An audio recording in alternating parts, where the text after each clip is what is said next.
podcast. I'm Josh Berger. And I'm Brian Lomax. And on today's episode, we are going to talk about the phrase focus on the process. It's probably something that you've all heard, but Josh and I want to answer some questions about this because it is an important aspect of what we do as tennis players or performers in general. So we want to explore, what does this phrase even mean? What is the process? How do you do it? Why should we do this? Really, sort of, what is the selling point on this? Because I remember when I first heard it, and I think we talked about this, Josh, when we had Jeff Greenwald on the podcast. And really, Jeff Greenwald is the one who introduced me to the phrase focus on the process. It was his CD, an audio CD that he produced in the late 90s called Fearless Tennis, and kept saying focus on the process, focus on the process.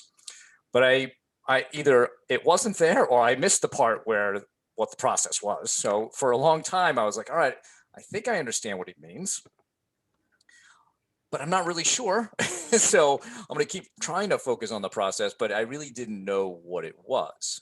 But then I would say 3 to 6 months later, an aha moment came and I realized what it meant to focus on the process. And it really did help change a lot of things, not only with my physical game, but definitely with my mental game.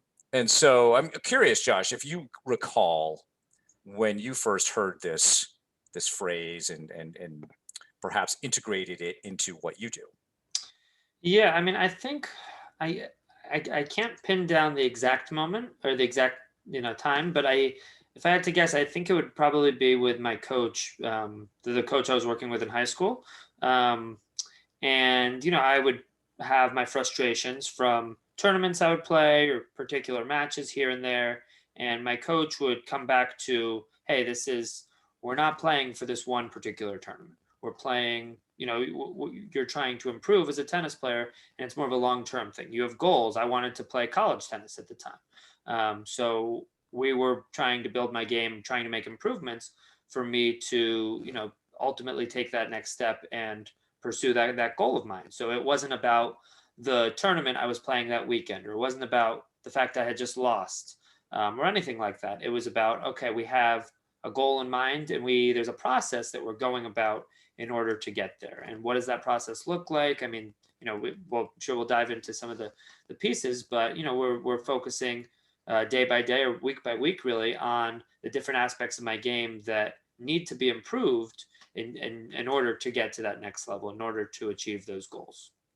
Not only to achieve those goals, but I think also to achieve perhaps the overall, I guess, mission that we all have, which is trying to become the best player that we can become. Absolutely. And that being sort of our journey that we're all going through here. And as you said, if we can separate that out a little bit more as like a project, then everything that we're doing is really contributing to us, achieving that piece. And there's certainly a process that goes into that piece of things, right? That project. There's a process that goes into how one actually plays a match. There's a process in terms of how one practices. The process is related to goals. Yep. I would say it's really quite interconnected with how we do goal setting or goal achievement. It actually, I think, helps facilitate a lot of that. But when you think of the process, I guess maybe let's start with, that long-term piece, right? What, from a tennis player's perspective, what are some components of the process of performance in tennis in your mind? Yeah, I mean, to me, I start to think of it as incremental gains. So we've talked about habits in the past, but it's okay. How can we get 1% better, or how can we make small improvements and small changes ultimately that are going to lead to big results, to lead to significant results. And part of that process, to me, the way I start to break it down is let's write it all down. Okay, what you can think of it in terms of goals, in terms of, okay, I have this goal to be a college tennis player, or I have, or I want to continue improving on my tennis. I want to continue on that path of mastery, of excellence. And okay, in terms of getting there, how can we break that down into these process goals? And then from there, be as specific as possible, putting timetables in place as well. But thinking, tying it to that goal setting process. And so yeah, that's generally where I would start, I would say. And not being afraid to take small steps, because these small incremental gains can lead to much bigger results. So one step at a time. We've talked about, if somebody wants to start a new habit, how it's all about starting small. And it's the same if this 3-0 player wants to make that leap to become a 3-5 player.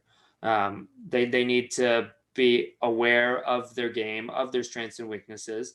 They need to be honest with themselves, about those areas that they want to improve on, whether those are strengths or weaknesses. We've talked about how we don't want to be neglecting our strengths and only fixated on our weaknesses.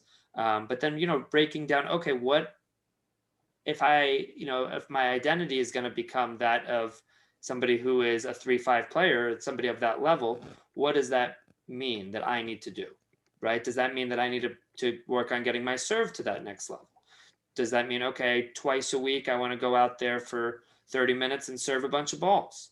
What does that mean? What aspects of my game? Is it something to do with my mental game, that I'm neglecting or not paying as much attention towards? Is it the way I'm reacting to points? Am I bringing too much negativity into the following point? Am I totally neglecting the changeover? What is it? Something to do with my nutrition? There's all different things that can tie into that process for a particular player. But to me, it all starts with being able to take a hard look in the mirror at times, write it all down in terms of, okay, what is it gonna take step by step, and then that's how I would start to break down that process, that term of quote unquote the process, with a capital T and a capital P. Yeah, yeah, no, exactly. And I like how you're tying it to goals. I think I myself, when I did this, I started it slightly differently. I knew I wanted to be better, but I felt like I needed to like understand the process better, Mm-hmm. or more deeply. And I, some of the listeners may know my previous career was in software testing. And so I have this somewhat engineering analytical mind at times, and I really like writing outlines. Yep. And so I basically came up with components and subcomponents of what I thought the process performance was. And that started off with things like ground strokes, footwork, strength and conditioning, rest and recovery, vision, equipment, communication skills, leadership skills, character, mental game, and then all below all those, there were subcomponents of that. And when I first did this, probably almost 20 years ago, came up with a 13 or 14 page outline of all these different things. And then by understanding the process at this deeper level, it helped me figure out, okay, now I can examine, let's say I want to be, we'll take your example. Let's say I'm a 3-0 player and I want to be a 3-5 player. I can look at this outline and say, all right, what does a 3-5 player do here? And so I understand the difference between where I am today in a bunch of different categories and where I want to be. Yep. So it might be, hey, the mental game of a 3-5 player is a little bit better here, here, and here. All right, I need to work on that. Or the strokes aspect of things. And it just gave me a real, much more in-depth understanding of everything that went into it. And one example I felt like actually made a real difference for me came from something I would not have expected. And it was in the equipment category. And under equipment, one of the things that I had put there was string. I had been using, I would say, up to about mid 2005, a relatively cheap print synthetic gut, a nylon string, basically. And I got introduced to a poly string, I would say mid 2005, Babolat Pro Hurricane. put it in the racket, and I was like, whoa, Hmm. this is a total game changer. Things just got so much better by changing string. And I was almost like, oh man, why didn't I know about that? But that was on me. I didn't, dive enough into, say, that area of the process of performance to get that benefit earlier than when I got it. So you never know where you may get these incremental gains. I think we talked about this with Jeff Greenwald, but British Cycling and Sir Dave Brailsford, the idea of, you already mentioned it, marginal gains, 1% gains. But they studied, I think, in a very similar way, where are all the places where we could get marginal gains? And some of that came in equipment, some of it came in training, nutrition, whatever. But let's take it from a tennis perspective. Like, I made a change in strings and it had an on-court effect. If we had a player keep their tennis training as is, but work on their strength and conditioning, do we think there would be an on-court benefit? Probably. They'd probably, if they're just getting even faster, they may be getting to the ball more quickly. They may be retrieving more balls. And maybe by having better footwork, they're more consistent. Strength could add some, perhaps, spin or power to their strokes. We didn't do anything on the tennis court. We did it all in some other category of the process. And I think that's where we bring it back to what you were talking about with the goal setting piece is, all right, let's look at these different areas of the process. Where can we make improvements here that will contribute to that goal that you want to hit, whether that be a 3-5 player or a college player or a pro player, understanding where that next level sort of sits in the process, like what do they look like there, then that helps us define the difference between where we are today and where we need to go. So I'd just like to hear your reaction to that kind of level of understanding on the process. Yeah, I think there's a lot there. I would agree that different focusing our efforts on even a neglected part of the game, like the string. I think a lot of players are in that same category of maybe not thinking as much about the string that they're using or even the rackets they're using. And by focusing more attention, I think footwork is a really important piece that I know with myself I didn't start to take that piece seriously until into my college career. I just didn't maybe fully understand it or didn't really understand why it was so important until I started focusing a little bit more on it. And I started to see, hey, when I focus more on my footwork, I just have so much more time to set up for each shot. Each shot becomes a little bit easier. I sort Yeah. of thought of it as a way to get around the court rather than a way to set up my shots. But these small differences can lead to improvements in other areas. So by focusing on your strings, your control might go up or your spin could increase. So no, I think that's a great point. And yeah, you brought up the British cycling example, and it just shows by focusing on these different areas in terms of all of these commonly neglected things, these little 1% improvements ultimately add up. I mean, I think of the book Atomic Habits, and they show that equation, right? 1.01 to the power of 365 compared to I think it's 0.99 to the power of 365. So 1% better every day versus 1% worse every day, and it's I don't have the exact numbers in front of me, but they're nowhere close. Yeah. It's Right. it's a little bit of a math trick, but it sends an important message that if you're getting a little better every day, that those improvements compound. And it's not that you by the end of the year you're not 365% better. It's actually a lot more than that because Yeah. each day's improvement compounds with the following days. Or with the previous days rather. So no, I think that's a really important point. To me, it all starts with that awareness piece, where if you don't recognize that there's a footwork issue, like me as a junior player, then you're not going to be willing to put in that work to make the improvement because you don't think it matters, or you don't see the significance, even if maybe there's some importance.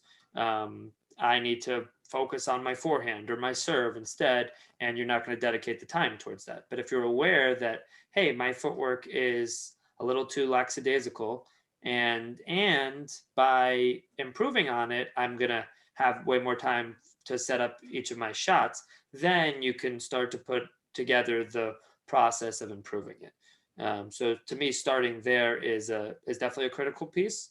And then, being as specific as possible, and really laying out that plan. So, okay, if it's footwork, what does that mean exactly? Okay, are we working with our coach a couple times, once a week on putting out cones, and we're going to move, hit that forehand and then move around the cone and hit that forehand and go back and forth? Are we using the ladder, right, to do different footwork drills?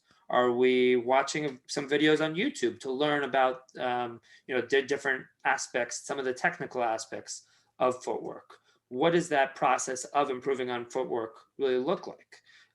So really laying that out, being as specific as possible, makes it much more likely to adhere to that. I think you really good point about evaluation of where we are, and that well, we have to be willing to evaluate ourselves in an accurate manner, Yep. and also understand the importance of these aspects of the process, right? So, like you said, if you don't think footwork is that important, then you're not likely to go and work on it. So we have to understand, how all these things really factor in. And so when we start to study the process, it often is helpful to do that with a coach or with a sports psych professional who understands the game really well, or maybe even it's a specialty person within each area of the process. So if we're looking at strength and conditioning, may not be me or you, Josh, but it might be someone else who can help do something like that and do more functional training there. The same on nutrition. Yep. You and I may have some good guidelines, but perhaps working with a sports nutritionist is the right thing to do there. So, different areas of the process may open up working with different professionals to help with that. And that all depends on what your goals are and how far you want to take that. But if even were to look at, say, the tennis, like a ground stroke, I think we were talking about this offline as an example. And perhaps what we can do now is bring this back to, say, daily goals. What do we want to work on today? Right. And you've probably heard this. I've definitely heard this many times when we're working on a training journal, or what are going to be our goals in practice today. Somebody might say, well, I want to focus on my forehand. I mean, like, okay, that's good, but it's a bit vague. It's a bit high level. What does that really mean to you? Is there some specific aspect of the forehand that you're looking to improve? And that could be a lot of different things. It could be consistency, aggressiveness. It could be different directionals down the line, cross court, angles, inside out, inside in, maybe attacking the middle third of the court with the forehand. And just by, again, going a little bit deeper, now we give ourselves more specific things that we could focus on in practice today. And one thing I like about process goals, and this is a story from the book Toughness by Jay Billis. Jay Billis, a former college basketball player and pro player, former attorney, works for ESPN now as an analyst for college basketball. And I really like his book. It's probably more directed towards basketball than anything, but there's stories from all different sports. And he talks about Herm Edwards. Herm Edwards, who most people probably know as an NFL coach and also an analyst on ESPN and other networks. But before all that, Herm Edwards was a defensive back out of Syracuse University. Went undrafted when he graduated, but signed as a free agent with the Philadelphia Eagles over the summer. Ended up making the team and became an All-Pro multiple times. And he was asked, why did you make the team? How did you become an All-Pro? And he said, I noticed a difference between me and the guys I was competing with in training camp that summer. That I ask myself this question before every practice. What can I get from practice today? All the other guys were asking themselves, how can I get through practice today? And obviously, an NFL training camp in the summer is probably a very difficult thing to get through. But he wanted to understand what he could get from practice.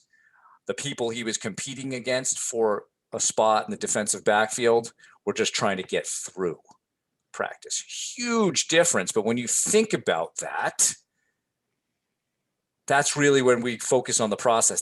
That's how we get 1% better, right, Josh? Is by actually having this intention about trying to improve at something and picking something that you want to get from practice. So whether we call it a process goal or a get from goal, they're kind of the same. We're looking for that marginal gain on a daily basis. Yeah, that's a great story. And to me, what changed there, the one piece that changed was his mindset, how he viewed the situation, which was vastly different from how everyone else viewed the situation.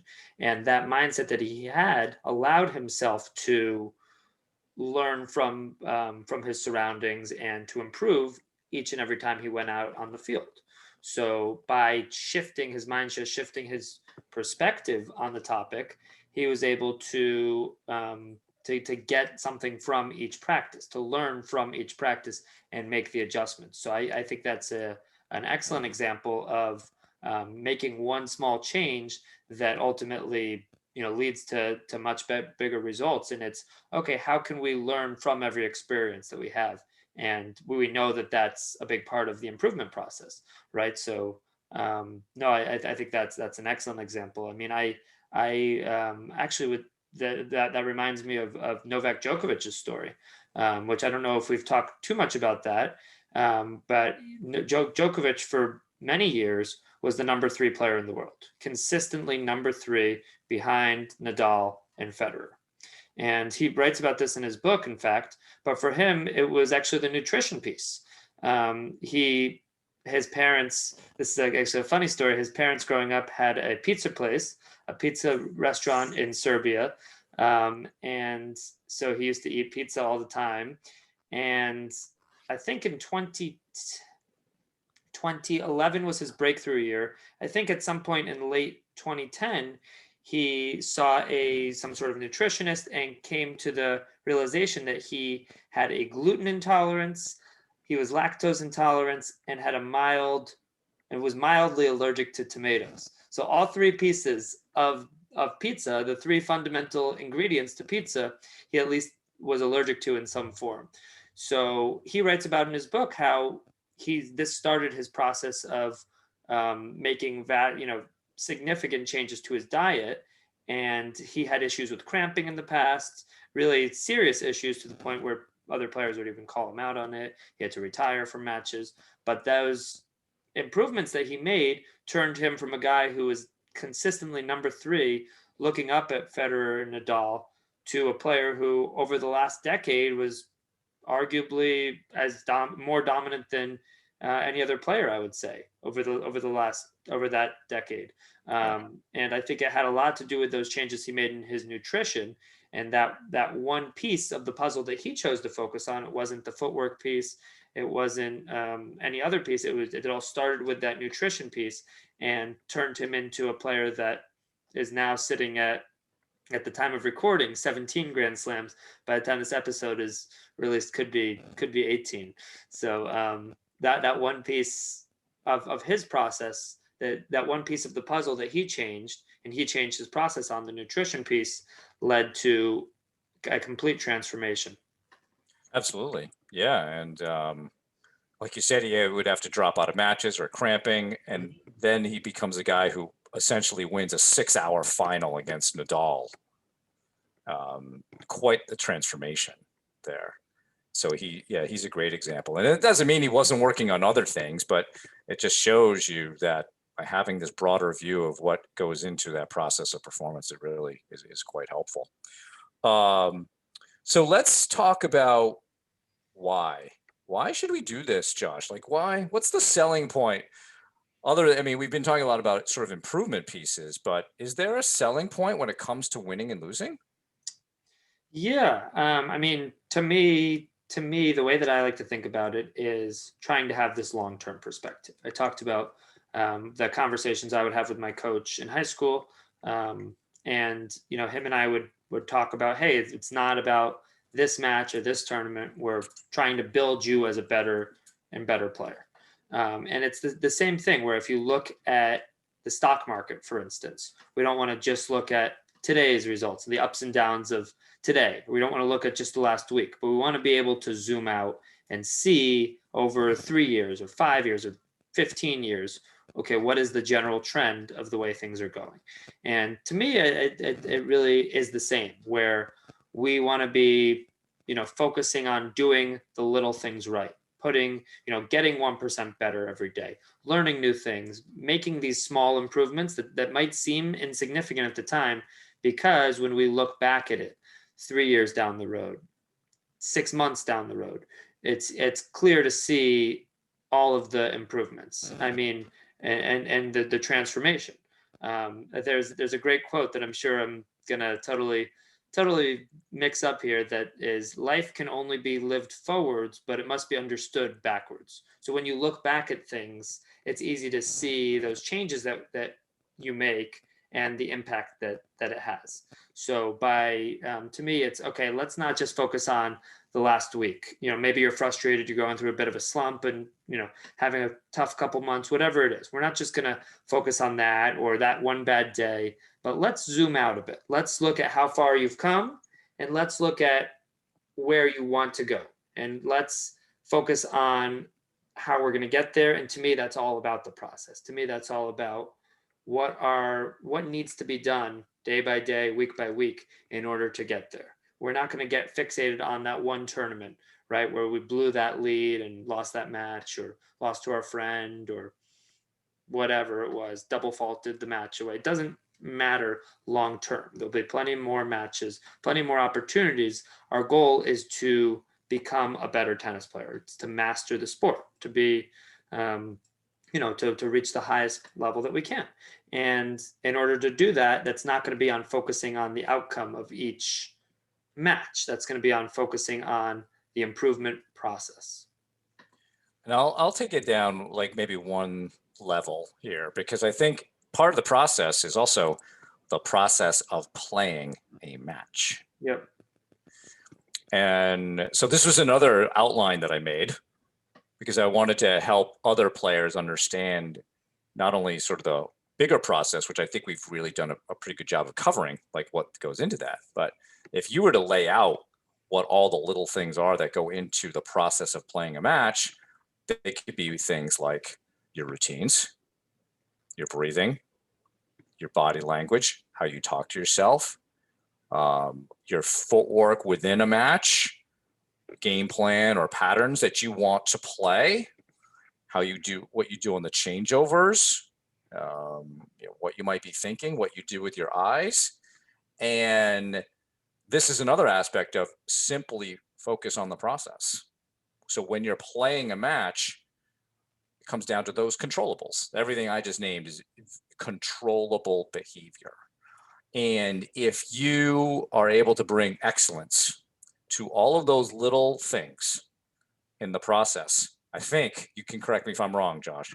The leap of faith we're asking people to make is by focusing on all of those little things, the results will come.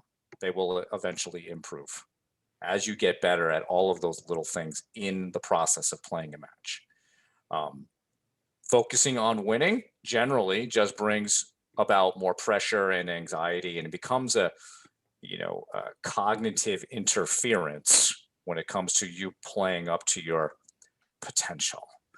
The more we can reduce that cognitive interference, the more that we can reach our potential. And one way to do that is to simply focus on the process of how we play a match.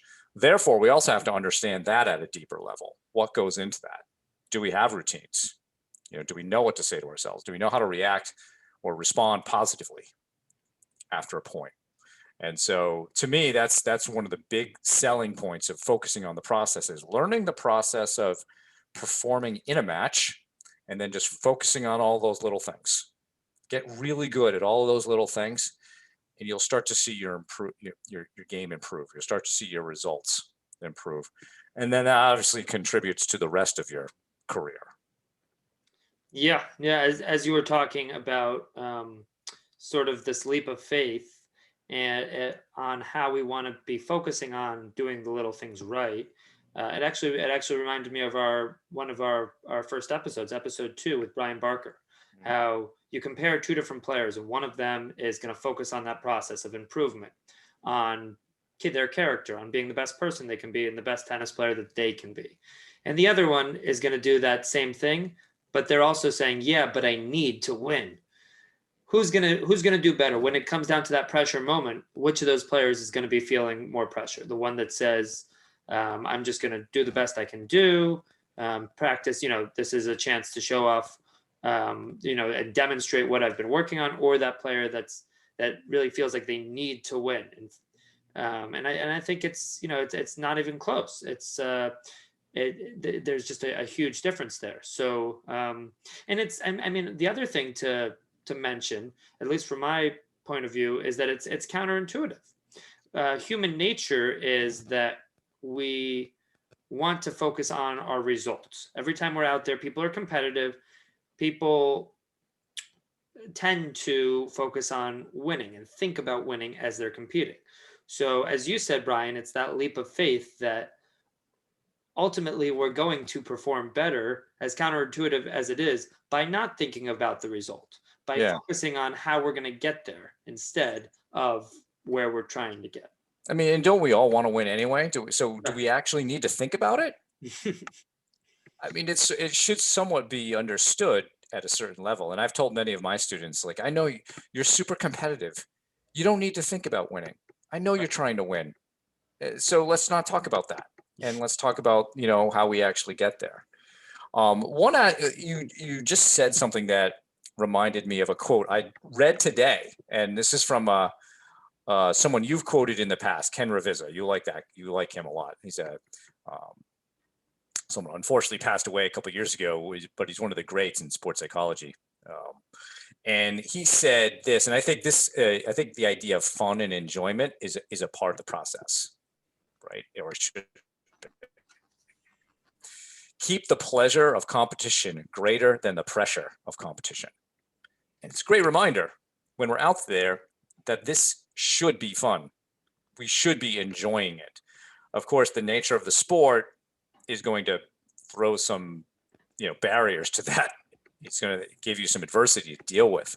But ultimately, that's all about challenging you. And we want to embrace that challenge. And if we can remember that we love tennis, that we play it for the pleasure of the game and improving, and that wins and losses we shouldn't really get super attached to that. It's not about the ego. If we can detach our tennis games from really our ego, then it becomes much easier, I think, even when you said earlier about evaluating ourselves. Because now it's not so much that I'm harming my self-esteem by saying, well, yeah, I'm kind of lazy, or I don't have very good footwork. It's just, it is what it is, right? It's part of my tennis project. All right, I need to get better at that. All right, if it's more really important for me to get great, then I need to get better at that. So yeah, when you were talking about that, it just like, oh yeah, I got to find this Ken Revisit quote because I just read this today and I thought it was really, really good. And that's definitely an aspect of the process that we also should emphasize more with players, whether that be because of even some research on just positivity and how positive emotions affect our ability to learn, affect our ability to be creative, affect our ability to want to take risks out there. All really positive things as a result of experiencing more positive emotions, whether that's in a tennis context or outside of that. Yeah, yeah. That I think the enjoyment piece is, yeah, well said there. Um, if if you're not enjoying the process of being out there, of improving, if you're not enjoying the sport, then from my experiences, you're not going to continue with that sport for long. Yeah. And then there goes any sort of improvement. One of the biggest things I say on court as I'm coaching is the two most important things are that number one, that you enjoy the sport and that you keep playing it. If you keep playing it and if you keep enjoying it, you're going to keep playing it. And when you keep you keep playing, somehow, some way, you improve. So keep getting out there, keep playing, and the improvement will come. And I think part of it is, you have to enjoy that improvement process. It has to, you know, if it's all about the outcome and all about where you want to be, then you're not enjoying where you are. You're not enjoying the moment. You're not in the moment. So I think that's a big piece of it too. And as you were talking about the analysis piece of being able to analyze where your game is right now, I think a big piece of that is this non-judgmental piece, where we talked about this in our mindfulness episode a few episodes back, but not attaching these aspects of your game to and not making that a piece of your identity. So if your backhand is weak, not saying, "Oh, I'm so horrible at hitting backhands," but instead having a growth mentality of, "Okay, this is something that I am actively working on improving." So it's being able to view things non-judgmentally, not take ownership over them, because if our ego is too much involved, then it can cloud us from actually seeing the fact that our backhand is the weaker side, and it can stop us from actually making that change, that improvement that needs to be made. I think if people want to get even more out of this topic, the TEDx talk that Eric Buderak did about "Don't Dream Big" is really useful.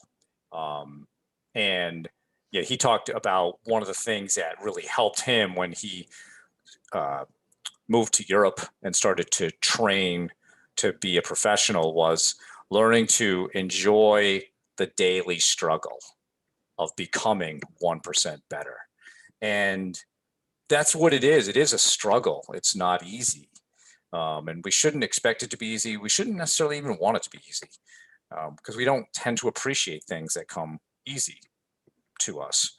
And so I think that TEDx talk, I've had many people watch that. Very inspiring about how he goes about that. His story is fantastic. So if you haven't seen that, we'll put a link in the show notes for that. It's about 13 minutes, but it's quite good, and especially for us as tennis players, a fantastic message, because he was a Division III college tennis player, not your typical, I would say, candidate for becoming a professional. And obviously, if you know anything about him, quite a good career, not only on the tennis court, but also as a member of the ATP Council. Um, so that's definitely worth watching. And there are many different articles that one can read about these 1% improvements. Atomic Habits, that book is fantastic as a way of learning to design systems that can help you have these 1% improvements.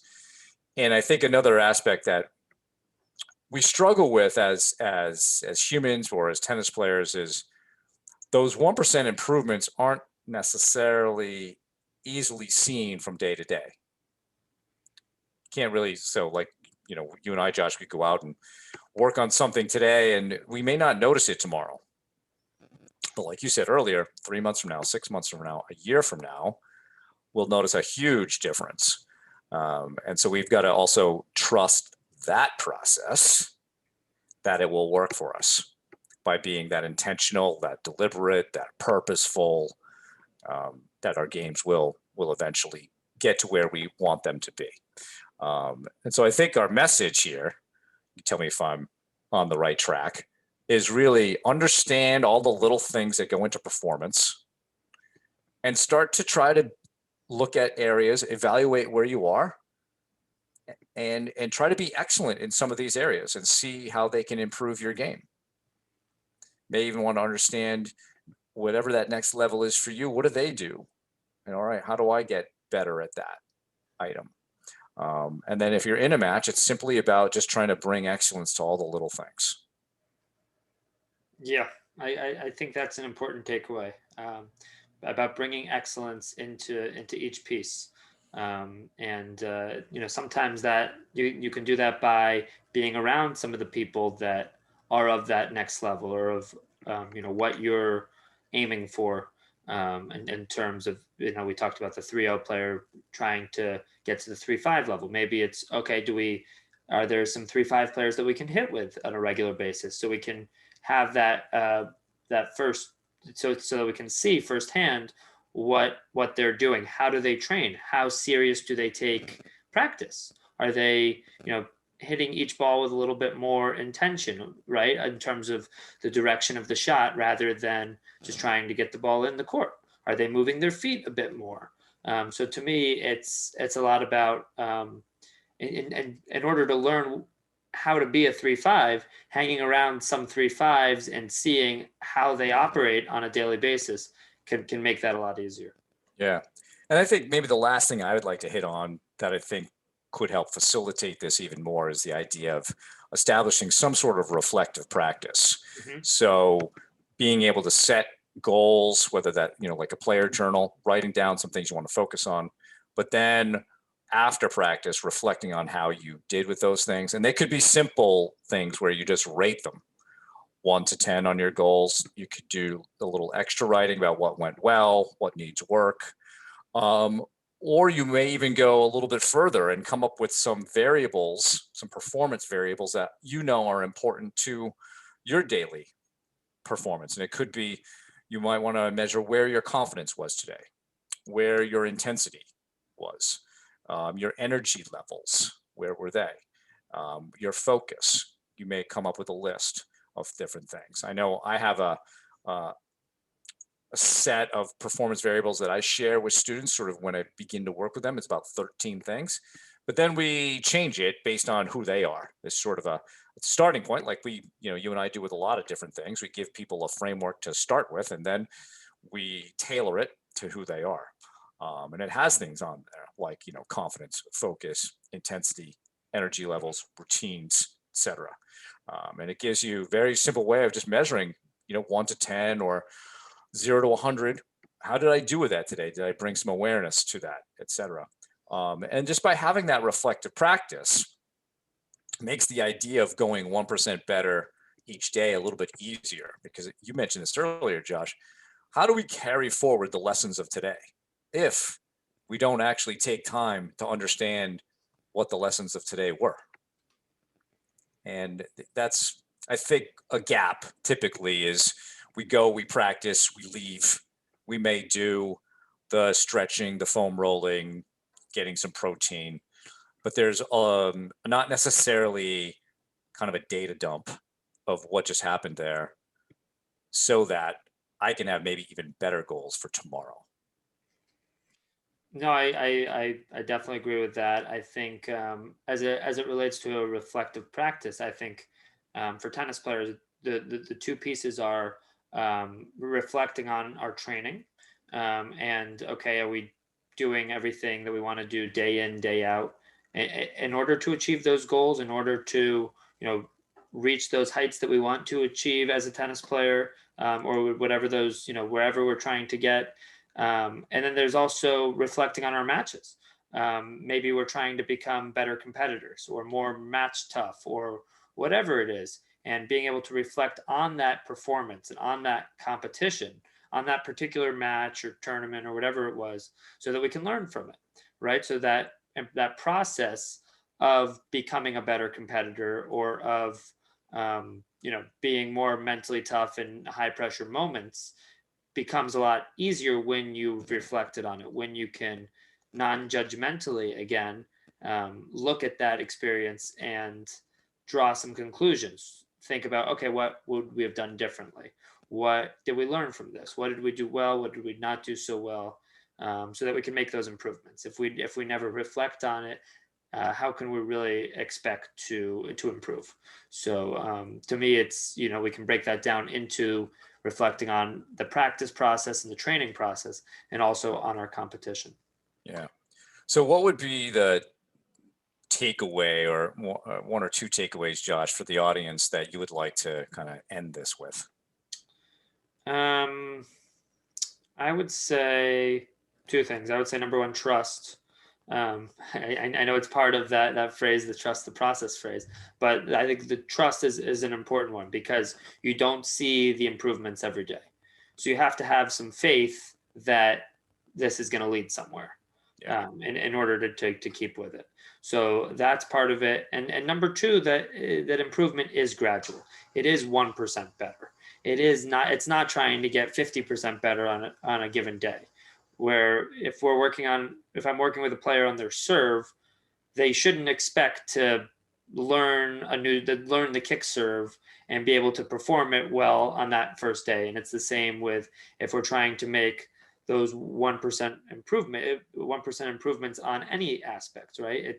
It takes time, it's gradual, but if we can zoom out, if we can look back 6 months down the road, 3 years down the road, however long down the road, you can see all the dividends of putting in that time and making those improvements. So I would say that the trust and the faith piece is important, that it is leading somewhere, and that also that we're working on these small gradual gains that ultimately compound and ultimately lead to more significant changes. Yeah. What And I about you? guess, yeah. So I think I'll leave it with, the process of playing a match, and the trust, the process piece, the leap of faith we're asking you to make is to simply focus on doing all the little things well in a match, Yep. regardless of what happens. So if your opponent hits a shot that hits the top of the net, dribbles over, you need to maintain your standards on all the little things. Great body language, how you respond to that, how your self-talk. You have to be able to stay focused on all of those little things and doing them well, regardless of what is going on around you and within the match. If you can do that, if you can stay and focus on all those controllables and bring excellence to that, you will learn to perform better overall, rather than becoming distracted by things like results or other things going on around the court. And I think that can be a really powerful aspect of focus on the process when we play. All right. So that's our show for today. Thank you all for listening. For more on today's show, please check out the show notes. If you have any feedback or questions for Josh and me, please email us at tennisiqpodcast@gmail.com. You can also use the Twitter hashtag tennisiq. Additionally, please subscribe to the show on your podcast platform of choice, including YouTube, so you can be notified of new episodes. And check us out on Instagram for new episode notifications there. Thanks again, and we'll talk to you soon in our next episode.